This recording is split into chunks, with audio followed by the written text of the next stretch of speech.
Thank you, Valerie, and good morning. Welcome to the future. I've always wanted to say that, and actually, weirdly enough, with you lot, I feel actually I can. So, my job today is, firstly, I'm the warm-up act before you get to see the real science and the real engineering, but also to paint a picture of where we're at and where we're going and why fusion is so important. So, I'm going to try and look to the future, but let's have a look at today. These are the planetary boundaries. So this is where the great and the good have sat down and decided these are the environmental boundaries that we're worried about. And they include things like biodiversity, land use, climate change, and things like that. And I'm going to pick on just 4 of them, just to illustrate where we are at now. So firstly, I'm going to look at nitrogen, very briefly. I'm going to look at climate change, of course. I'm going to look at land use change, and then biodiversity.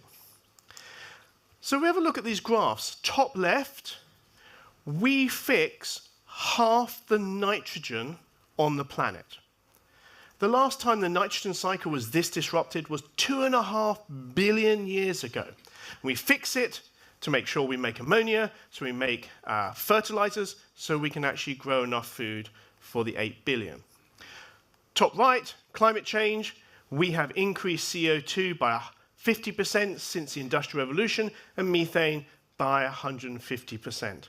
And you've seen all the extreme climate events around the world. Land use. 25% of all the land on Earth, including Antarctica, is actually used for us. Our farming, our mining, our cities, everything to do with our global society. And then extinction rates. They've increased 100-fold compared with the natural. And they could go up 1,000-fold based on climate change. So, we move more rock and sediment each year than all the natural processes put together. Damn the geologists. Okay, we have made enough concrete to cover the whole world in a layer 2 millimeters thick, and yes, that includes the oceans. Damn the engineers. And we make over 300 million tons of plastic every single year, which is found in our rivers, particularly UK rivers, and oceans. Damn the chemists. And you're going to love this one.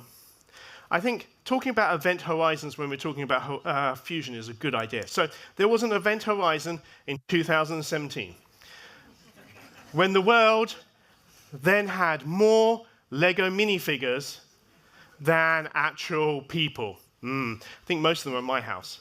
And they're made of non-recyclable plastic, even though we love them. Okay? And really to hammer it home, current weight of mammals on the land. 30% are humans, where there are 8 billion of us. 67% of that weight is our livestock and our pets. Just 3% are those wild animals that we all sit on the sofa on a Sunday night with David Attenborough going, here is the lesser spotted whatever, okay? That's what we have to see, okay? 3% of that weight. So, I also say welcome to the future, but I also say welcome to the Anthropocene, the slice of Earth history during which people, us, have become a major geological force. But what's the future? Well, climate change. Climate change, we know, is accelerating. We also know that we have different futures. And these are the futures. These are the modeled futures. Now, I can tell you that there are no climate policies. We'll be looking at a 4 to 5 degree world. But I can cut that off because despite everybody saying the negotiations aren't very useful, guess what? We have now got policies that could keep it to about 3.5 degrees. Yeah, no, I know, that's not good. But, you know, it's progress. If the COP ones from Glasgow are actually all applied, we're looking at 2.4 to 2.8. Whereas we really want to be at the 2 and 1.5 degree pathway. If we go down that pathway of 3 degrees, the dark areas are where it is really uninhabitable on Earth now. The shaded is where it would be uninhabitable for people by 2070. And that affects 2 billion people. So that's the future we're looking at. Population. So this is where we are. We're 8 billion people in huge success, okay? We've been able to feed the majority of the world. We have actually saved people from preventable diseases. And by the end of the century, there will be an extra 2 billion people, but the population will stabilize about 10 billion. So everything we plan to the future has to be planned for 10 billion. But not everybody is equally guilty. If we look at, say, just carbon emissions, and this is the Oxfam graph, and we just look at lifestyle, things that you actually control. 50% of all global emissions are by the richest 10% in the world, okay, whichever country. And by the way, the richest 10% earn over $37,000 a year. So that's basically all of you, okay? So it's not that high a boundary to get into the top 10%. So why fusion? Well, the problem is we have this major issue, which is we have huge numbers of people in energy poverty, and we have huge numbers of people who have lots of energy but are emitting huge amounts of carbon dioxide. So what fusion does is, one, pushes the arrow to the bottom right-hand corner. Now, what do I mean by that? Well, for energy poverty, it means that we then provide huge amounts of cheap energy. It increases GDP, but it also lowers their CO2. And again, for very rich countries, such as our own, USA, guess what? Fusion does exactly the same. Boosts GDP, but it also reduces the amount of CO2, which we sort of really need to do urgently. But there's a sting in the tail. And Valerie said that Bloomberg says $40 trillion is up for grabs for fusion. And there's a reason for that. If we look at energy futures, okay? And I'm not talking about sort of like speculating in the next 6 months, depending on the outcome of the election. I'm actually talking about by 2050. So that's where we are. By 2050, we will need to double, if not triple, the amount of energy produced around the world. That means, starting today, we need to plan to produce 180% to 280% of today's energy as renewables, because 80% of the energy today is from fossil fuels, in that future.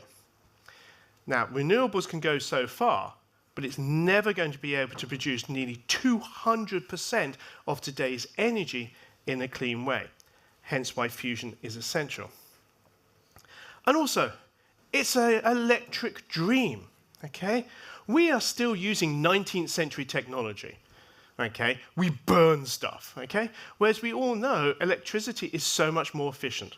If we switched in this country to electric for everything that we can, so forget about, say, concrete and aviation, but everything we can, we would save 40% of our energy bill straight away, because it's much more efficient. For example, heat pumps, 3 to 5 times more efficient than any other type of heating. And I love this. This is from Kyoto Fusion Engineering. I love this idea of the connected system. You have fusion producing all that incredible sort of like cheap energy in the middle, and it can do incredible things. So firstly, we can produce hydrogen, a way of actually storing energy, moving it around the world. We can then use all of that energy for desalination. So large parts of the world do not have enough fresh water. The only caveat is, please make sure you deal with the brine in a decent way and not actually causing even more environmental issues. But that's my only caveat. And then, of course, we can produce electrofuels. And this is going to be essential because, so there are 10,000 airports and 67,000 routes linking those airports, okay? Now, aviation gets a bad rep. It's 3% of global emissions. But it's the one that we don't know how to actually solve. And actually, one of the main ways of doing it is actually to create artificial fuels. And therefore, you need a lot of energy. This is where fusion comes in. So, Valerie mentioned that 40 trillion nest egg that we're going to try to get. But I also have a way of actually getting there. So if we look at fossil fuel subsidies, they are 7 trillion. Okay, that's 7% of global GDP at this moment in time. As you can see, I've just put these sort of like big countries that do it. Oh, China, USA, Russia, etc. If we got rid of fossil fuel subsidies today, 1.6 million people's lives would be saved straight away because of actually removing all that air pollution. Government's revenue would jump up by 4.4 trillion. That's 3.5% of world GDP, because they're not giving your money to the fossil fuel companies to pollute our atmosphere. It really sounds stupid when I say it out loud, doesn't it? I know. Emissions would fall by 34% below 2019 levels. And it would actually cause a redistribution of wealth because those subsidies benefit the very rich. And the other thing is, 7 trillion. Well, there's your funding for fusion, okay? They are just, they don't need to make massive profits. We can use it. Right. I'm also going to go a little bit more speculative, because everybody goes, oh, the mining for the green economy, etc., huge. Well, this is how much we mined in coal in 2020. This is how much we mined in lithium, copper, cobalt, graphite, and some of the rare earth metals, okay? With the green economy, full pelt, yeah, okay? So even with significant production of renewable energy, the amount of mining will go down massively. But we need so many raw materials, because of course we want this wonderful green future. So that's the one on the left, by the way. By the way, it is Paris, because you can see the Eiffel Tower with no grass growing on it, but beautiful future. And of course, some of you, I'm looking around, a few of you are mature, so you can probably remember the film on the right-hand side, okay? Damn it all to hell, we burnt it. Right. So we're going to need a lot of resources. We're going to have 10 billion people. They want to be lifted out of extreme poverty. They want to have a material lifestyle. They want to have good health. So we need to start mining asteroids for essential minerals and elements. This is NASA's idea of what it's going to look like. And if you think the pay out for fusion's big, 40 trillion, that sounds great. If we could just capture one of those asteroids and mine it, those numbers don't look very big, but they're in quintillions. Okay, I had to work out what a quintillion is. It's basically 100 times the global GDP this year. Okay, so one of them is, just the small one, Chiron is basically 3.5 times. So that's 350 times global GDP this year. Cool. So yes. And of course, how are we going to do it? Fusion. Okay? And I'll let you into a secret. It's not getting to the asteroids that's the problem. Okay? If you look at space travel, it is not speeding up that's the problem. It's not getting somewhere. It's actually slowing down and actually making the stop at the right place. And you cannot take enough liquid fuel with you to be able to stop when you get there. Hence why we need fusion. Oh, and by the way, I'm sorry. I'm owed this. I'm a child of the 70s. We were supposed to have a moon base, top right. Okay? We were supposed to have a moon base by 2000. Where is it? Okay? I'm still looking forward to my childhood where we were going to be in space. But coming back seriously, mining asteroids, being able to take resources not from the Earth, returning the Earth to its pristine condition, and then mining elsewhere is essential. But it has to have fusion.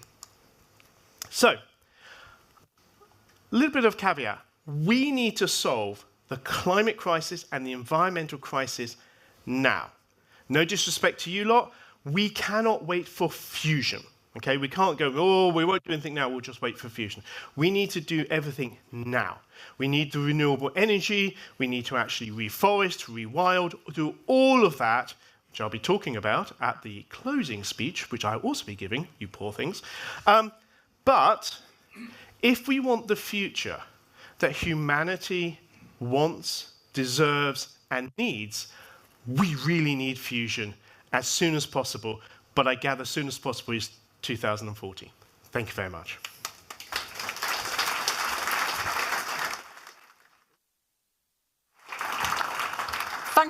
Thank you, Mark, for both a terrifying and inspiring look at the future. And I'm sure most people in this room would welcome $7 trillion of fossil fuel subsidies going into fusion instead.